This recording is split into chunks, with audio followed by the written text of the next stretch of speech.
Welcome to another episode of The Brand Called You, a podcast and podcast show that brings you leadership lessons, knowledge, experience, and wisdom from thousands of successful individuals from around the world. I am your host, Ashutosh Garg, and today I'm delighted to welcome a very accomplished professional and author from Chicago, USA, Ellen Rogin. Ellen, welcome to the show. Thank you. I'm so excited to be here with you. Thank you. Ellen is an abundance activist, a financial intuitive, speaker, and a prosperity expert. She's an author, and all of you know I'm very partial to authors. She's an author of several books: Picture Your Prosperity, Messages from Money, How to Stress Less, Prosper More, and Reshape Your Relationship with Money. So, Ellen, before we talk about your books, tell me about your own journey in brief.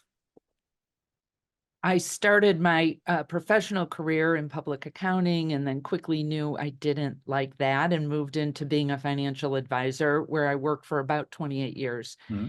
And the fascinating thing about doing that work to me was always how people make financial decisions, how some people could have plenty of money for their life and still be worried about it. And other people could be working hard to keep things going, but had so much contentment. And so it wasn't what people typically think, like, oh, if I have more money, then everything will be okay.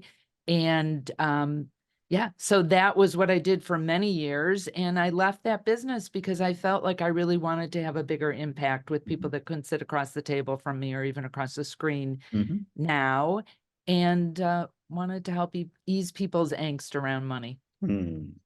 So, when I was reading and preparing for my conversation with you, you have a lot of wisdom in your books, with related to prosperity or messages for money. And there's often this big debate, and I guess as one gets older, I tell a lot of people, one more zero added to your net worth is not going to change my lifestyle. But my first question to you, Ellen, is how do you define prosperity? And how does it extend beyond financial wealth? I love the word prosperity because, as you just said, it expands beyond material wealth. The actual dictionary definition is the condition of success or thriving. And I think that's truly what people want. Yes, we think we want just more material wealth, more financial wealth, but we can all think of examples of people that had that and things just didn't work out well in their life. And yet there's other people who have that and have a happy, beautiful life with wonderful relationships. So I love for people to think about it in a more expansive way and have that really be the goal versus, as you said, a couple more zeros. Well said. And, what are some misconceptions about money that you address in your books?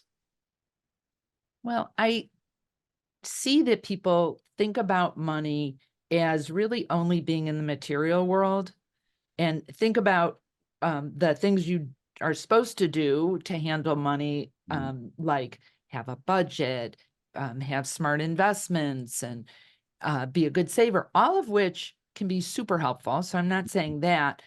I think it often gets ignored that we have this other relationship with money. So there's the material part, but there's also the ethereal part.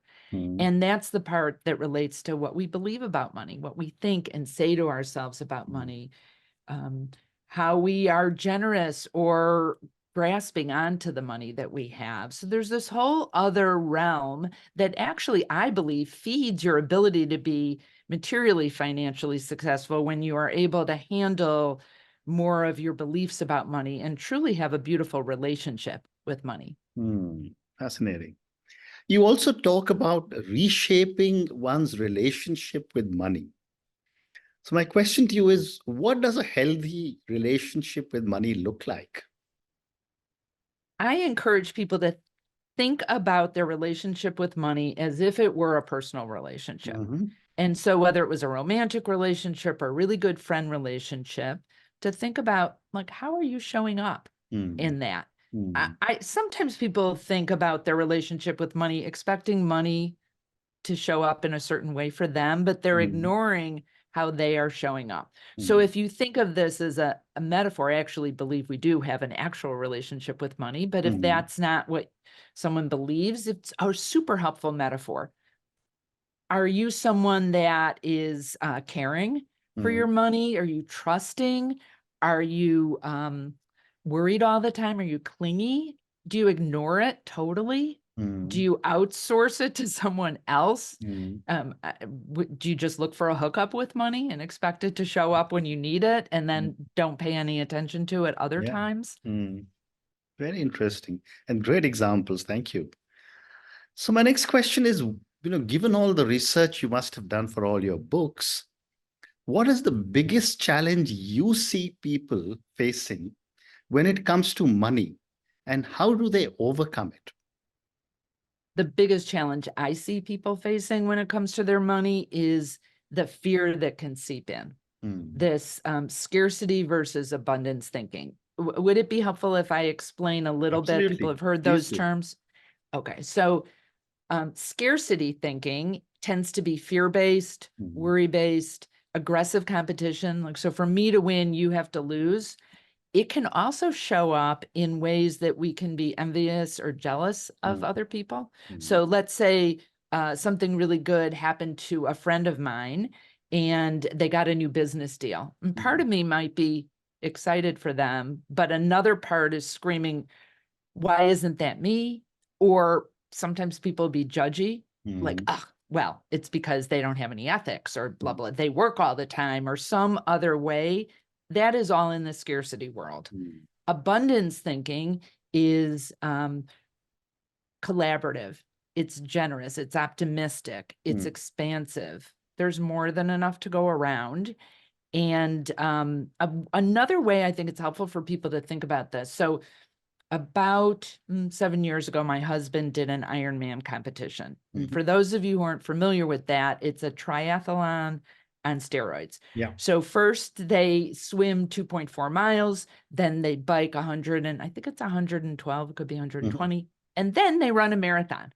Like, it's this incredible athletic accomplishment. So when Stephen did his Ironman, he did it in Louisville, Kentucky.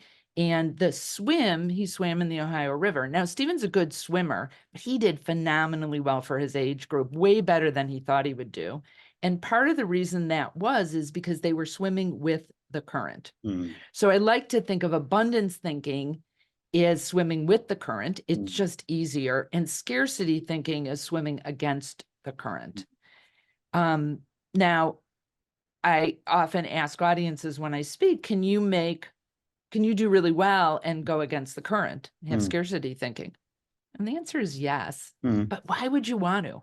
Like, why would you want to and make it harder for yourself instead of going with the current, having great relationships, having people want to help you in your life and in your business by going with the current? But, just to continue with the same example that you've shared with me about abundance thinking and scarcity thinking, is this also related to a stage in life that we all go through? We can become abundant in our thinking once we have reached a certain stage in life and have some money in the bank. Well, I like to say that generosity precedes prosperity. Correct. That if you're waiting to be generous or give to other people till you have it, it's going to slow things down and it's going to make it harder. And let's just give an example that's not necessarily directly financial, but my strategy always has been in business, and certainly when I started as a financial advisor, was to give what I wanted to get. So if I wanted to get more referrals, I was out there seeing who could I help in their business. Now, I come out of financial services, and there's this old school, at least in the United States, idea of, oh, you give to get. So Asha, I'll give you referrals, but if you don't give them back to me, then we're done. Now, sometimes that's the case. Like, if I just kept giving and you just kept taking and never seeing how you could help me, then that might not be a great relationship. But sometimes I could give to you because you do an amazing job in what you do and serve people. And all of a sudden a referral will come in from someone else. That's true. And I think that's how things, what goes around comes around, just not always from the same person. Well said. Thank you. My next question is, what are the first steps someone should take to start stressing less about money? Well, I think it would be helpful to also explain why it's important to stress less, Yeah. besides it feels bad. Like, who wants to feel anxious and nervous about things? There's studies that have shown, there's a book called Scarcity, and the researchers found that when people's backs were really up against the wall financially, their IQ actually dropped. Okay. So you can't make good decisions if you're freaked out. So I believe that it doesn't seem like a financial strategy, but having a contemplative practice is very helpful. So I've been a meditator for many, many years, and I think that has been one of the things that has helped me be as successful as I have been in my business, because I'm able to quiet down all the chatter, not all of it, right? I have a mind that likes to chatter, but I can get quiet enough of the time to start hearing good intentions and get ideas that are creative. And so whether you sit in meditation, you could do walking meditation, running meditation, just even taking a few conscious breaths is very helpful. So that's certainly one thing that you could do. This idea of giving is what we were talking about before. The kind of dirty little secret about generosity is we do it because it feels good. You think you're doing it because you're so benevolent, which is true. But if it didn't feel good to do it, we might not do it that much. Correct. And there's something in our brain that's called subjective wealth. And what that is that when we are generous with our financial resources, if you were to give away, like, for example, that was done in US dollars, 500 US dollars, you get the same kind of buzz as you would getting a $10,000 raise. So it's internally, you're like, oh, I must be wealthy if I'm able to give money away. Well said. Well said. Thank you. My next question is that, you spoke of meditation. I want to ask you about mindfulness. What role do you believe mindfulness plays in financial planning? Oh, that is such a good question. So one of the definitions, first of all, for mindfulness, because it can be confusing, can be a type of meditation, it can be a way of being. Yeah. A definition I like is, just noticing what's happening in the present moment without any judgment. And I love the word noticing because it makes it really practical for me. Like, I look around my office right now, always when I do this, I notice something I haven't seen in a long time. So being mindful in your financial planning, I think, is very helpful. I don't like the word budgeting because I feel like it's restrictive and people, who wants to budget? Yeah. But having a spending plan, so it doesn't mean you shouldn't know where your money goes. I think you should. But having a spending plan feels more expansive. And being mindful of how you're spending is a really great trait, being really deliberate, because I think it's easy to just keep doing things without even paying attention to them, or having recurring charges, for example, like subscriptions we've subscribed to that we don't even remember we have anymore. And so being mindful, just in a very practical sense, is knowing where your money's going and deciding if you value where you're spending it. Yeah. Well said. So my next question now comes back to what you were speaking about, abundance and scarcity. How do you suggest individuals balance the desire for wealth with the need for happiness and fulfillment? Well, my question back to you is, why would they be mutually exclusive? Why would you need to balance them? Like, that's a belief. And I think we operate out of this belief system like, oh, if you have wealth, you have to work really, really hard and not have relationships with your family and not take good care of your health and not be happy. But I don't think that's actually true. I think that can be just a limiting belief that we have. Correct. That they are mutually exclusive. I remember years and years ago when I was a financial advisor, I asked a client a question about contentment. It was a similar question like that. And she was so confused. It was the first time she's like, why wouldn't I be content? Like, what does that have? What does my contentment have anything to do with money? And I thought that was a very evolved response. And so I would just ask people to think about, like, why would they have anything to do with each other? That is so true. I mean, this is something which has been written about a lot. And I was speaking to a person, a French guy called Dominique Lapierre, who wrote a book called Freedom at Midnight, which is about Calcutta. And his first reaction was when he said, and went in the 60s to Calcutta, which was reasonably poor. And he says, I was surprised people were very happy. And he says, that's the first time I realized that you don't need money to be happy. Thank you. What a great response you've given me. My Well, next and can I just yeah. add one other Yes, of thing to course, that? of course, of course. That belief that I won't be happy if I have a lot of wealth because it's too hard is what can limit you from actually creating what you want. Absolutely. And that is really how, when I think about, I grew up in a family where education was really valued. And I thought if I just get A's and work really hard and study, then I will make a lot of money. And my first job, I worked, it was the first job in financial advising. There was another guy there who started well after me, did not have the educational pedigree I had, all the letters after my name, and within 3 months was making twice as much money as me. And I was like, well, something's wrong here in my beliefs. And I think he really had this belief that he had an internal message that was different than what I had, and one that I think was more helpful for him earning more. So I think for all of us to think about, what are we saying to ourselves? Isn't it helpful? Is it helpful or unhelpful? Well said. My next question is, what financial habits do you consider essential for someone looking to improve their financial well-being? I'm going to go very tactical here. In addition, because we talked a bit about having the right mindset. Yeah. From a practical standpoint, this sounds so basic, but what I saw over and over is my clients that were really good savers met their goals. They spending less than you earn. Now, sometimes people have windfalls, they inherit money, or they sell a business for lots and lots of money, they win the lottery. That is not most people. And you don't have to do that to have financial success. And it can be that simple. Spend less than you earn. Don't do anything stupid with your money. Like take a flyer, put all your money on something that's really high risk. Yeah.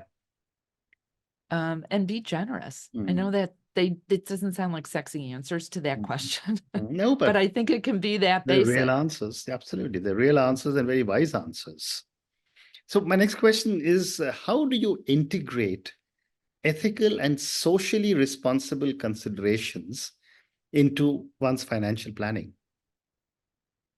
I love the idea of looking at what you really value, because even that question of ethical and social considerations would probably vary by people, like what they consider that to be. Now, there's some people that invest in what socially responsible investing because that's important to them.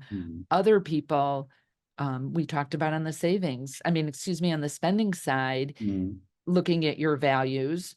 And I would also add, if you have generosity goals, to add them into your financial plan. When I talk about giving as a strategy for bringing abundance in, it's well established and well talked about to have a systematic savings plan, like having money come off the top through your employer or just out of your checking account.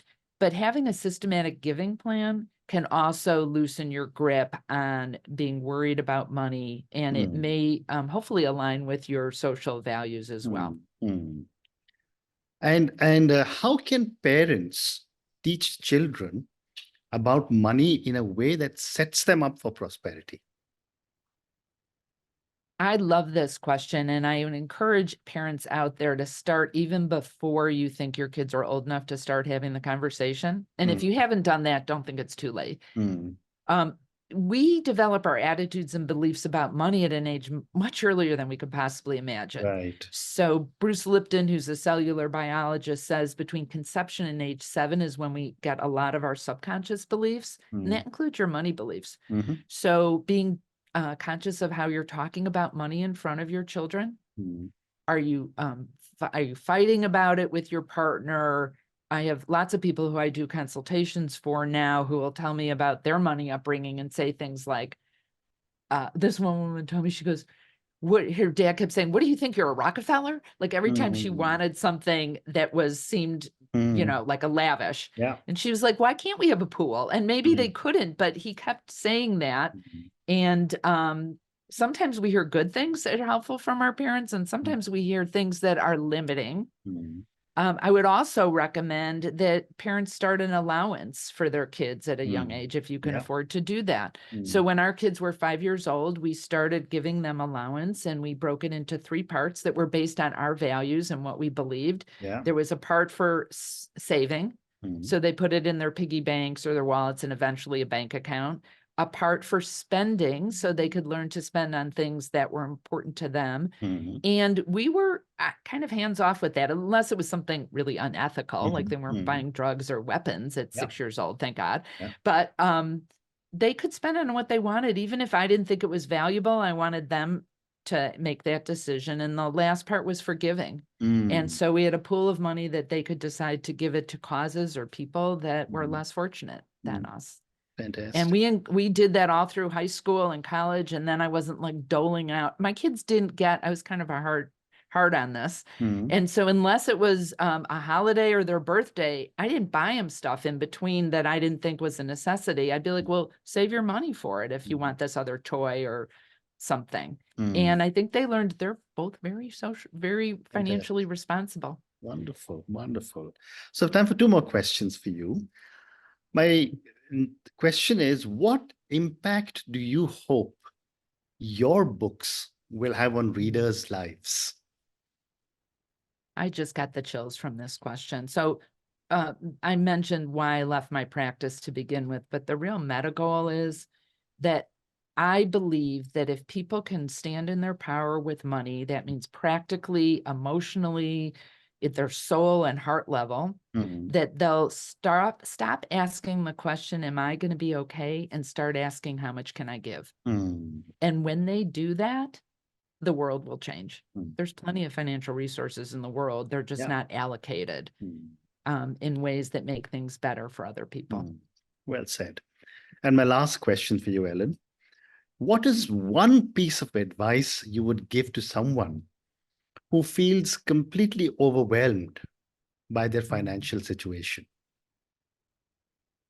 The piece of advice I would give is to focus on gratitude. And I know the research on gratitude is actually really amazing. And many of us have heard this, but it's so powerful. It can improve our health.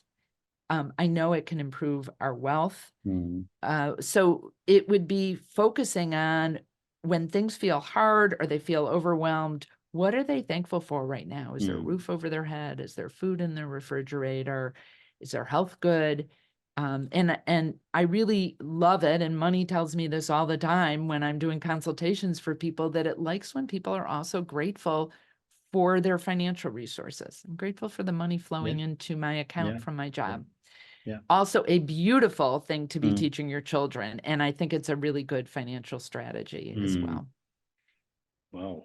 And on that note, Ellen, thank you so much for talking to me. I think some messages that I have picked up very, very strongly from you is, one is gratitude. Be grateful for what you have. And if you start to internalize it, things will fall into place. Second, if you're happy with what you have, resources will more or less find their way to you. And that's another way of saying that if you're content, then there will be very important inflows coming into you from various places. I love the example you gave me of your children. A part goes into saving, a part goes into spending, and a third goes into giving. I think that is such wise advice that you have given to all our viewers and listeners, and I hope many people follow this. Thank you again for speaking to me, and good luck to you. Thank you. Thank you for listening to the brand called You Videocast and Podcast, a platform that brings you knowledge, experience, and wisdom of hundreds of successful individuals from around the world. Do visit our website www.tbcy.in to watch and listen to the stories of many more individuals. You can also follow us on YouTube, Facebook, Instagram, and Twitter. Just search for the brand called you.